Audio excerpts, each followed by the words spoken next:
राम राम दोस्तों, मैं तारा भाई रमन राठी और तारे चैनल पर तारा स्वागत है भाई। तो भाई बात करेंगे आज अपना हरियाणा पुलिस की जो भर्ती है उस पे, उसके केस पे केस चल रहा है। उसमें किसने केस कर रखा है, अगली डेट के है, पेटिशन किसने लेनी चाहिए, वो एक बार डिटेल तक कराएंगे भाई। ठीक है भाई, कई बार कहीं से हैं बहुत से मैसेज आ रही है भाई इस पे एक वीडियो बना दो, वीडियो बना दो। तो इसलिए जो है भाई 4 तारीख ने जो रिजल्ट रहा है कि इसका मतलब किसने कितना के कुछ करा क्या है, अपने वकील ने क्या रखा है, सरकारी वकील ने क्या रखा है, और जज साहब जो है उनके फैसला के है, वो आप बात करेंगे भाई। ठीक है, तो केस नंबर यो रहा भाई। तो इससे कोई संबंधित कोई नहीं है बड़ा। मेन बात है भाई, पक्ष कौन सा अपना कौशल कुमार है अन्य बनाम। ठीक है, ये किस पे है तब बेरा, किस पे है हरियाणा जो कांस्टेबल है और जीआरपी। जीआरपी कांस्टेबल में कोई बड़ा अंतर नहीं होता भाई। किसी का माइंड में यह चीज हो, जीआरपी के तो बहुत बड़ी चीज है ना, कुछ को नहीं, सेम सी चीज है।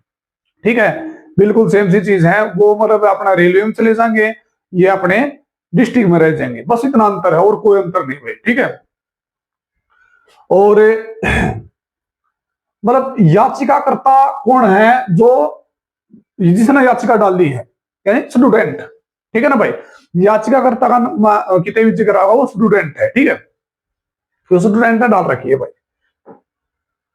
तो अब देखो भाई, इसमें क्या क्या है, CT1 में, CT1 की पात्रता में क्या क्या भाई, याचिकाकर्ता हुआ कहना है कि उन्होंने पहले कॉमन यानी CT1 को पास कर लिया, क्योंकि उसमें 40 और 50% दे रखी है, यानी जनरल के लिए 50% है और अन्य के लिए 40% है, उन्होंने चीज दे रखी थी। ठीक है, तो दूसरी वाक्य क्या भाई, जो याचिकाकर्ता है, नॉर्मल सी बात है, सारे वो आरक्षित श्रेणी में पाओगे, क्योंकि जनरल की 52 रुपए है, वो क्यों करेंगे। ठीक है, तो आरक्षित श्रेणी में है से है, उन्होंने आवश्यक अंक से मतलब 40% अंक तय ज्यादा अंक उन्हें प्राप्त करे हैं, या 40% अंक उन्हें प्राप्त करे हैं, उनकी बात उर्ती जमा सही है। फिर क्या है भाई, और जो CT2 इसका मतलब फेज 2 आ गया भाइयों, इसका मतलब है PMT में आ गया भाइयों। ठीक है, PMT PST फिर अपना पेपर CT2 की प्रक्रिया नियम के अनुसार तो नुका है भाई, CAT पास करने वाले उम्मीदवार CT2 के लिए पात्र होंगे, यह बात उन्होंने कह रखी है। ठीक है, जिसमें शारीरिक माप यानी PMT हो गया और PST हो गया और नॉलेज टेस्ट हो गया भाई। ठीक है, ये 3 चीजें हैं, यानी CT2 में बैठने के लिए जो है वो केस दायर किया गया है। और विवाद मुद्दा मेन के है इनका, विवाद मुद्दा जो है भाई CT2 वाला, विशेष रूप से शारीरिक माप परीक्षण के लिए नहीं बुलाएगा इनको भाई।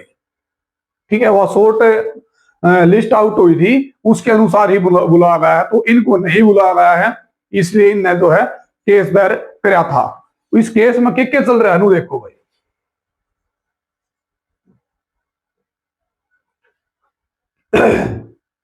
सरकार का आधार क्या है भाई, विभाग का तर्क है कि उन्हें CT2 के लिए निर्धारित मेरिट कट ऑफ से कम थे भाई अंक उनके। ठीक है, इनकी मतलब जो लिस्ट के हिसाब से बात इनकी सही है, लिस्ट के हिसाब से बोल रहा हूं, तो बात सही है भाई। इनने यह बात बोली है कोर्ट में। ठीक है, इन स्टूडेंट की चुनौती है भाई। भाई देखो, स्टूडेंट इस बात को चुनौती दे रहे हैं कि जब उन्होंने शुरुआती पात्रता 40% प्राप्त कर ली थी, तो अगले चरण में बार क्यों कर रख दिए भाई। भाई भाई 40% ले लिए थे तो बार क्यों करें। ठीक है, तो इसका निष्कर्ष किया गया भाई, यह मुख्य रूप से वकीलों द्वारा पेश की उन तर्कों को दर्ज किया गया जिन्हें कोर्ट को बता रहे हैं कि उन्हें सॉरी उम्मीदवार पात्र होने के बावजूद भर्ती प्रक्रिया के अगले चरण में से बाहर रखे गए हैं। कट ऑफ का विरोधाभास दस्तावेज के अनुसार के है, अनारक्षित यानी जो जनरल कैटेगरी है के लिए कट ऑफ 52.179 निर्धारित की गई थी। याचिकाकर्ताओं का तर्क है कि वे अलग अलग आरक्षण श्रेणियों से संबंध रखते हैं। ठीक है, उनकी श्रेणी कट ऑफ जनरल कैटेगरी से ऊपर चली गई है। भाई जो जनरल कैटेगरी थी तो सबसे कम ही पे है, लगभग 52 पे लगभग के है ही वह। ठीक है, ये वकीला तर्क के है भाई याचिकाकर्ता के अंक जनरल कैटेगरी कट ऑफ से काफी अधिक है, भले ही वे आरक्षित श्रेणी के हों, लेकिन यदि उनके अंक कैटेगरी की कट ऑफ से ज्यादा है तो CT2 टेस्ट के लिए कम से कम जनरल कैटेगरी की सीट के मुकाबले बुलाया जाना चाहिए था।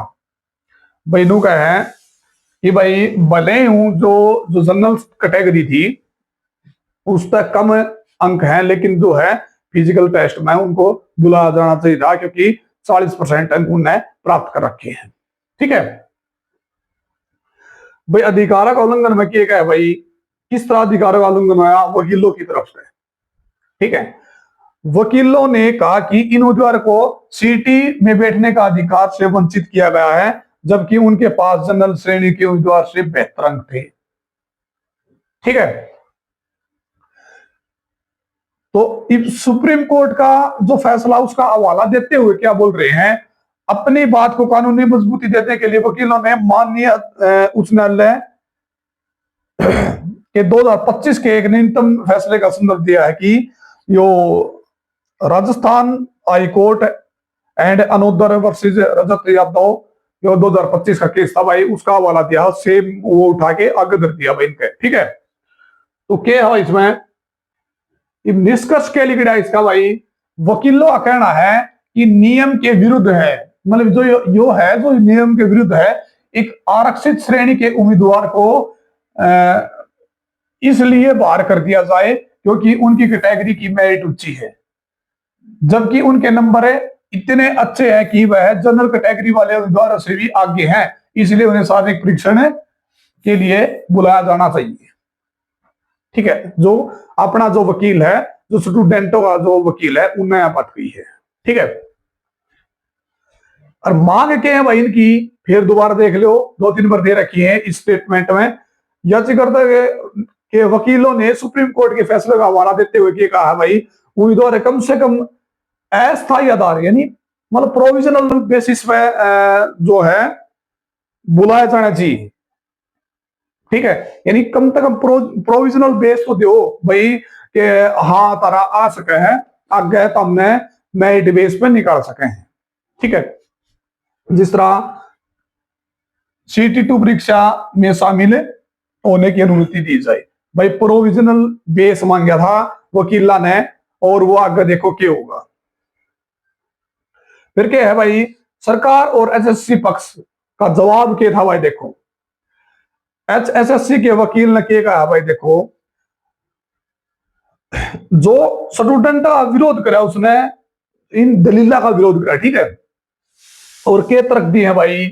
भाई 10 गुना उम्मीदवार का चयन, पिछली बार भी 10 का कराया था, तो आयोग ने बताया कि चयन प्रक्रिया के नियमों के अनुसार वे विज्ञापित पदों की संख्या 10 गुना उम्मीदवार को नॉलेज टेस्ट के लिए शॉर्ट लिस्ट करेंगे भाई, यानी 10 गुना ही बुलाओगे, उनका कहना यो है। ठीक है, और जो श्रेणीवार चयन है उसका मतलब के तर्क है भाई कि शॉर्ट लिस्टिंग प्रत्येक श्रेणी जनरल BC SC आदि के आधार पर अलग अलग की जाती है, न कि संयुक्त रूप से, जैसा कि अपने स्टूडेंट चाण लग रहे हैं भाई। तो इसका मतलब क्या है भाई? ये नुका है भाई कैटेगरी में ही कंपटीशन होगा, ना कि अलग भाई संयुक्त रूप से, यानी इकट्ठे को नहीं होगा जिस तरह पहला होया करता, ये भी को नहीं होगा भाई। ठीक है, जिसका क्या हवाला दिया है वो देखो भाई, नोटिफिकेशन का हवाला दे दिया, क्या कहा? 30/1/24 का। ठीक है, सरकारी नोटिफिकेशन और पंजाब पुलिस नियम 1934 भाई, कोई पुलिस में लगेगा तो 1934 बहुत पड़ेगा का हवाला देते हुए कहा कि पात्रता परीक्षा में शॉर्ट लिस्ट कैटेगरी वाइज ही होनी चाहिए। सुप्रीम कोर्ट का दूसरा फैसला क्या आया भाई?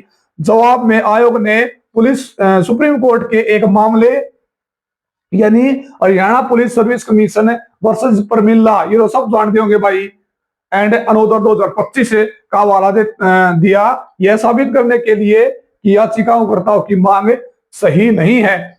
ठीक है, अंकित ने यह बात कही थी कि जनरल में भर्ती हो उस टाइम पे जब योग केस चल रहा था। ठीक है ना भाई, अंकित आज भी सही साबित हुआ इस बात ने लेके, और शायद उसकी भी कोई वीडियो आवा है इस पे। ठीक है ना भाई, उन्होंने सही कहा था कि भाई हम जनरल में भर्ती उसकी लिस्ट कम जाएगी भाई। इसमें क्या था भाई, इसमें अपने कैटेगरी वाइज ही वो जागा भाई, अपनी शॉर्ट लिस्ट करेंगे कैटेगरी वाइज भाई। एससी में तो एससी में, सॉरी ओएससी में तो ओएससी में, डीएससी में डीएससी में, बीसीए में बीसीए में, बीसीबी में बीसीबी में, जनरल में जनरल में, और अपना ईडब्ल्यूएस में, हर एक में अलग अलग लिस्ट जाएंगी। ठीक है, इसका मतलब कहने का यो है। ठीक है, आखिरी डिस्कस के लिखा भाई, तो इसमें क्या है, मामला फंस गया भाई। क्या फंस गया कि हमारे नंबर जनरल से ज्यादा है तो हमें मौका क्यों नहीं मिला। और आयोग का कहना कि नियम के मुताबिक शॉर्ट लिस्ट कैटेगरी के हिसाब से ही होगी, हम पदों को 10 गुना से ज्यादा लोग हम नहीं बुला सकते। इन कहने का मतलब यो है। ठीक है, फिर क्या है, सीटी में शामिल होने वाले की अनुमति क्या है भाई इसमें। भाई कोर्ट ने माना कि याचिकाओं के अंक जनरल कैटेगरी का टॉप से अधिक हैं, इसलिए सुप्रीम कोर्ट रजत यादव केस का हवाला देते हुए कोर्ट ने आदेश दिया कि याचिकाकर्ताओं को अस्थायी आधार पर, यानी प्रोविजनल बेसिक पर भाई अनुमति दी जाए। भाई सरकार से मांग है, सरकार से जवाब मांगा कि कोर्ट ने उत्तरदाताओं, यानी उत्तरदाताओं के हैं जो इसके उत्तर में प्रतिवादी हैं, जो हरियाणा सरकार या एसएससी को अगली सुनवाई से पहले अपना आधिकारिक जवाब दाखिल करना पड़ेगा। ठीक है ना, जवाब होगा अगर भाई इनके जो उसका जवाब बना के तैयार रखेंगे अगली तारीख तक पहले। तो अगली तारीख कौन सी है, 2/7 को तय करी गई है भाई। अरे शर्त की है भाई, कोर्ट ने स्पष्ट कर दिया कि केवल एक अंतरिम राहत है। अंतरिम राहत का मतलब क्या है भाई, टेंटेटिव भाई, पक्की को नहीं, कच्ची है। ठीक है, परीक्षा में बैठने मात्र से याचिकाओं का अंतिम चयन पर कोई पक्का दावा नहीं है। यार लाइन इंपॉर्टेंट है भाई, कि जो परीक्षा में बैठेंगे उनकी याचिकाओं का अंतिम चयन पर कोई पक्का दावा नहीं है। अंतिम केस के निपटारे के बाद ही जो है समय ही लिया जाएगा अंतिम फैसला भाई। ठीक है, ये लटका दिए भाई। ठीक है, तो इब अंतिम किए गए है एक लाइन सबसे इंपॉर्टेंट तार का तरिया है, यह उम्मीदवारों के लिए एक बड़ी जीत है। ठीक है ना भाई, कोर्ट ने उन्हें फिलहाल परीक्षा 2 में बैठने की इजाजत दे दी है क्योंकि उनके नंबर जनरल कट ऑफ से ज्यादा थे। ठीक है ना भाई, देखो भाई ये प्रोविजनल है, और जो कहते पेटिशन डालना ना डाला भाई, देखो अगर तारे 2000 रुपया में तारी लाइफ बनाए हैं या 1500 2000 मैं कोई मेरा भाई किस्ती देने हैं, किस्ती लेने हैं, कौन ले है कौन नहीं, थोड़ा पक्का करके ही करी हुई चीज। अगर पेटिशन डाल सकते हो तो डाल दो। ठीक है भाई, कि मेरा 2000 में तेरा नाम आ जा और फाइनल भी नाम आ जाए। ठीक है, 2000 चले गए तो चले गए, 2000 कोई माया थोड़ी ना है, एक लाइफ टाइम की कोई मतलब अपन रोटी मिलने रही है कि भाई 2000 रुपया में अगर हम और कंपटीशन कर सका, हमारा सिलेक्शन ले सका, तार पे विश्वास है तो तुम यो डाल दो। और कोई अच्छा सा मतलब विश्वास लायक बंधन है तो यो कदे किसी ने नूहे 2000 रुपये को डाल दो और तेरा नाम भी नहीं आवे। ठीक है ना भाई, और रही बात है जीत तो पहले जीत और हार तो पहले हार कदे नहीं माननी चाहिए, यह बात भी याद रख लियो।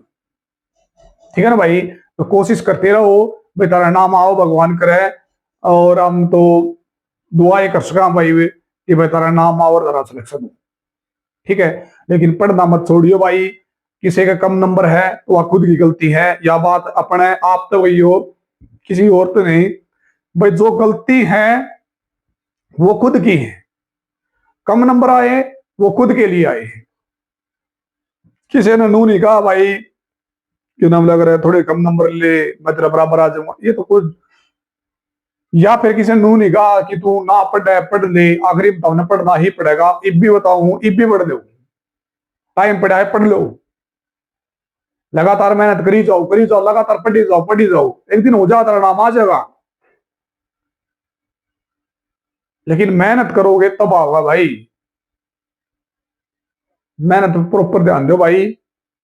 और जिसी भी इंफॉर्मेशन है वो मैं तो अपना दिन दारूंगा, और कोशिश करो भाई अपने और मेहनत करने की, और थोड़ा सेंटर की तरफ भी ध्यान दो थोड़ा, हाँ भी हरियाणा सिर्फ हरियाणा की तरफ ध्यान मत दो, सिर्फ जिसका नंबर थोड़े कम है वो सेंटर की तरफ भी दे सका है, और अपना ग्रुप डी की तरफ भी दे सका है, ठीक है ना भाई। अगर एक तरफ भाजोगे भाई के कब भर्ती होंगी कब स्टार्ट होंगी कब मतलब तारा नंबर आओगा, तो मेरा कहने का मतलब ये है कि सिर्फ और सिर्फ एक चीज ना लेके ना पकड़ियो भाई, HSSC सेंटर की तरफ भी देख लियो। हाँ हालांकि बहुत घनी बड़ी भर्तियां आनी है भाई न लेके, लेकिन फिर भी अपनी कोशिश करी जाओ कि अपना रोजगार एक बार तय हो जाए, ठीक है। रोजगार ने भाई रोजगार मिलेगा तो ही इज्जत है इस समाज में, नहीं कोई किसी की इज्जत को नहीं हुई, पैसा है तो सब कुछ है। तो मेरा कहने का मतलब ये है मेहनत करो सफल हो जाओगे, ठीक है। Thank you very much.